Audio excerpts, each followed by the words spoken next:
മഹാലക്ഷ്മി സീരിയലിൻ്റെ latest episode റിവ്യൂയിലേക്ക് എല്ലാ കൂട്ടുകാർക്കും സ്വാഗതം. മുത്തശ്ശി ഉണ്ണിയെ കണ്ടത് അങ്ങനെ കൈ കൂപ്പി തൊഴുകയാണ് കേട്ടോ. ആഹാ, നിങ്ങളെന്താ ചെയ്യുന്നത്? എന്നെ കണ്ടിട്ട് കൈ കൂപ്പി തൊഴുകൊന്നും വേണ്ട.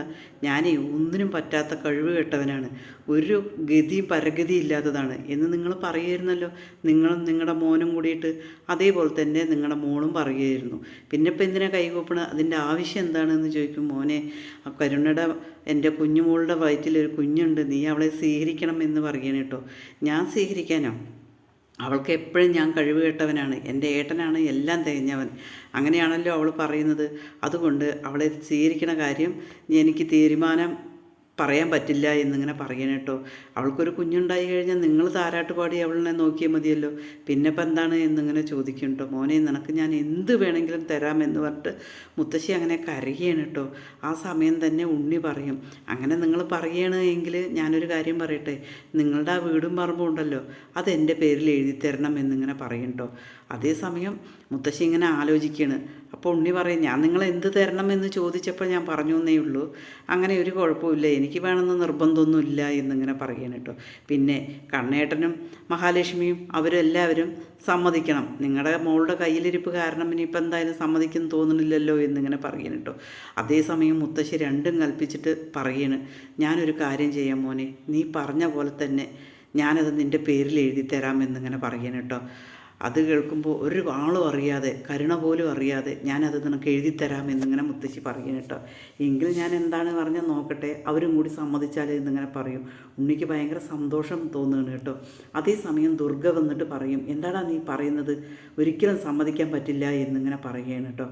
അത് കേൾക്കുമ്പോൾ വീണ്ടും മുത്തശ്ശിക്ക് സങ്കടം വരികയാണ്. നിൻ്റെ അച്ഛനെ കൊന്ന ആളുടെ മകളാണ്, നീ എങ്ങനെയാടാ സമ്മതിക്കും? നീ അവൾക്ക് ഒരു പ്രത്യാശയും കൊടുക്കരുത് എന്നിങ്ങനെ പറയണം കേട്ടോ. അവളെ ഒരിക്കലും ഇങ്ങോട്ടേക്ക് കൊണ്ടുവരാൻ പറ്റില്ല എന്ന് ദുർഗ മുത്തശ്ശിയോട് കടുപ്പിച്ച് പറയണം കേട്ടോ. എൻ്റെ താലിയർത്തവൻ്റെ മകളാണ്, അവൾക്ക് ഒരിക്കലും ഇവിടെ വന്ന് ജീവിക്കാൻ പറ്റില്ല, കണ്ണനും മഹാലക്ഷ്മി അവർക്ക് സമ്മതിക്കില്ല, ഒരിക്കലും പറ്റില്ല എന്ന് തീർത്ത് പറയണം കേട്ടോ. അതേസമയം മുത്തശ്ശി കടുത്ത തീരുമാനത്തോട് കൂടിയിട്ട് ഉണ്ണിയോട് പറയും, മോനെ, നീ സമ്മതിച്ച പോലെ തന്നെ ഞാൻ തീരുമാനിക്കും, അതിൽ ഞാൻ വിശ്വസിച്ചിട്ട് ഞാൻ എൻ്റെ മോളുടെ അടുത്തേക്ക് പോവുകയാണ് എന്ന് പറഞ്ഞിട്ട് മുത്തശ്ശി പോവുകയാണ് കേട്ടോ. അതേസമയം ഉണ്ണി ഇങ്ങനെ അമ്മയോട് പറയും, അമ്മ കണ്ണേട്ടനെ നോക്കാൻ വേണ്ടിയിട്ട് രണ്ടാം ഭാര്യയായിട്ട് വന്നു, എന്നിട്ട് എന്താ ഉള്ളത് അമ്മയ്ക്ക്? ഒരു തുണ്ട് ഭൂമിയോ എന്തെങ്കിലും ഉണ്ടോ അമ്മയുടെ പേരിൽ? ഒന്നുമില്ലല്ലോ. കണ്ണനും അവരുടെ ഇവിടുന്ന് നമ്മളെ ഇറക്കി വിട്ട് കഴിഞ്ഞാൽ നമ്മൾ എവിടെ പോയി ജീവിക്കും?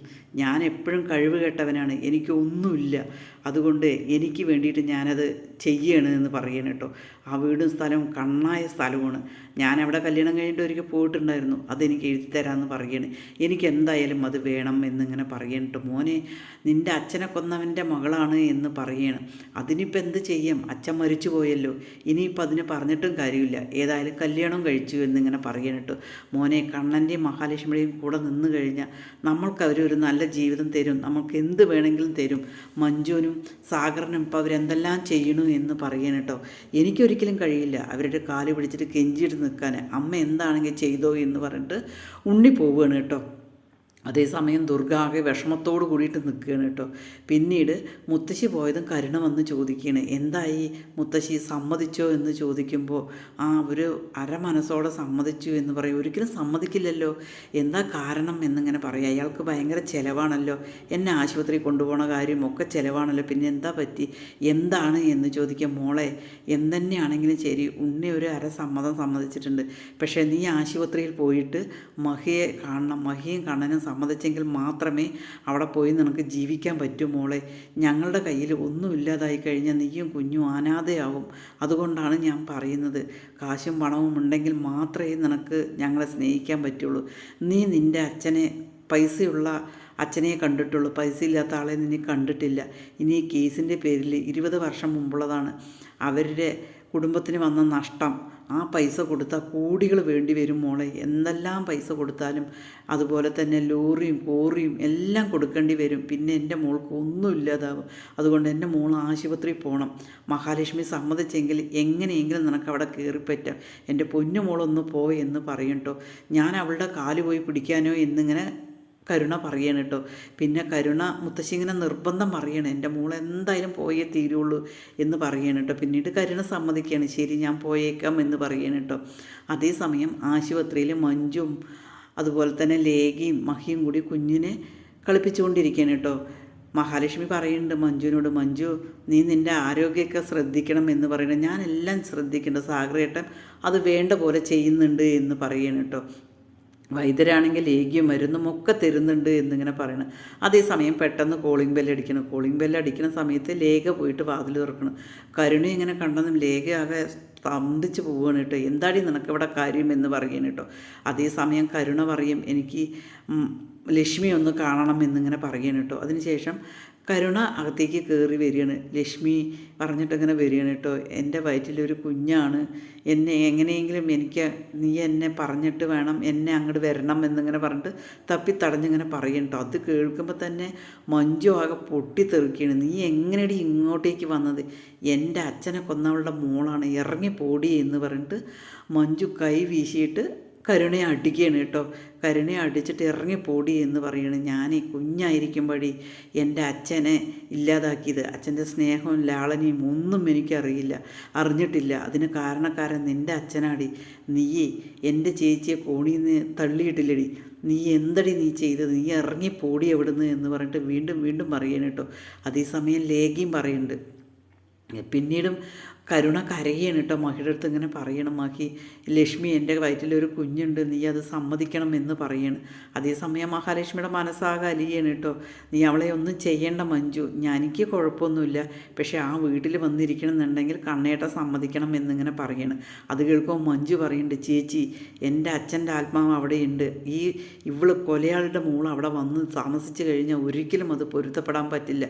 എനിക്കത് സമ്മതിക്കില്ല. ഞാനേ മേഘനാഥനെ ഒഴിവാക്കിയിട്ട് സാഗറിൻ്റെ കൂടെ പോയപ്പോൾ ഇവളുടെ അമ്മയും കൂടിയിട്ട് എന്തെല്ലാം ഒന്ന് പറഞ്ഞതാണെന്നറിയോ? എടി ഞാനൊരു ആണൊരുത്തൻ്റെ കൂടെയാണ്, അന്തസ്സുള്ള ആണൊരുത്തൻ്റെ കൂടെയാണ് താമസിക്കുന്നത്. നിന്നെ എൻ്റെ ആങ്ങളെ നിന്നെ സ്വീകരിക്കുമായിരിക്കും, പക്ഷെ ഒരിക്കലും നീ അങ്ങോട്ട് കയറാൻ പറ്റില്ല. ഇറങ്ങിപ്പോടി, നീ മര്യാദയ്ക്ക് ഇവിടെ നിന്ന് ഇറങ്ങിപ്പോയിക്കോ, ഇല്ലെങ്കിൽ ഞാൻ അടിച്ച് ശരിയാക്കും പറഞ്ഞിട്ട് വീണ്ടും മഞ്ജു പോയിട്ട് തള്ളുകയാണ് കേട്ടോ. മഞ്ജു പോയി തള്ളുന്ന സമയത്ത് അങ്ങനെ കരുണ പോയിട്ട് അങ്ങനെ വീണ പോലെ പോവുകയാണ് കേട്ടോ. പിന്നീട് പറയും, നിൻ്റെ വയറ്റിലൊരു കുഞ്ഞുണ്ട്, അത് കാരണം മാത്രമാണ് ഞാൻ നിന്നെ തള്ളി വീഴ്ത്താത്തത്. നിൻ്റെ അത്രയും ക്രൂര മനോഭാവം ഞങ്ങൾക്കില്ല, അതുകൊണ്ട് നീ എൻ്റെ കണ്ണ് വെട്ടത്തൊന്ന് കണ്ടുപോകരുത്, നീ എത്രയും പെട്ടെന്ന് പോകണം എന്നിങ്ങനെ പറയുകയാണ് കേട്ടോ. അതേസമയം കരുണ പറയുന്നുണ്ട്, മഹാലക്ഷ്മി നിങ്ങളുടെ അച്ഛൻ മരിക്കുമ്പോൾ 5 വയസ്സേ ഉള്ളൂ, ഞാൻ കൈക്കുഞ്ഞായിരുന്നു എന്നിങ്ങനെ പറയും. അത് കേൾക്കുമ്പോൾ ലേഖയ്ക്കാകെ ദേഷ്യം വരികയാണ്. കൈക്കുഞ്ഞിപ്പോൾ വളർന്ന് വലുതായി, എന്തും ചെയ്യാൻ മാത്രം പ്രാപ്തിയായി, നീ മര്യാദയ്ക്ക് ഇവിടെ നിന്ന് ഇറങ്ങിപ്പോയിക്കോ, ഇല്ലെങ്കിൽ നിനക്ക് ഇനിയും കിട്ടും എന്നിങ്ങനെ പറയണം കേട്ടോ. അതിനുശേഷം കരുണ കരഞ്ഞിട്ട് ഇറങ്ങി അവിടെ നിന്നും വരികയാണ്. ഒരുപാട് വിഷമത്തോടു കൂടിയിട്ട് കരുണ വരികയാണ് കേട്ടോ. കരുണ പറയും, നാണം കെട്ട വർഗ്ഗങ്ങൾ ഓരോന്ന് ഇറങ്ങി തിരിച്ചിരിക്കണ എന്നിങ്ങനെ പറയണ കേട്ടോ. അതിനുശേഷം കരുണ ആകെ കരഞ്ഞുകൊണ്ട് പുറത്തിറങ്ങി നിൽക്കുകയാണ്. എന്ത് ചെയ്യണമെന്നറിയാതെ എങ്ങനെയെങ്കിലും കരുണയ്ക്ക് അതിനകത്ത് കയറിപ്പറ്റണം, അതാണ് കരുണയുടെ ലക്ഷ്യം. ചാനലൊന്ന് ലൈക്ക് ചെയ്ത് ഹൈപ്പ് ചെയ്ത് സപ്പോർട്ട് ചെയ്യണേ.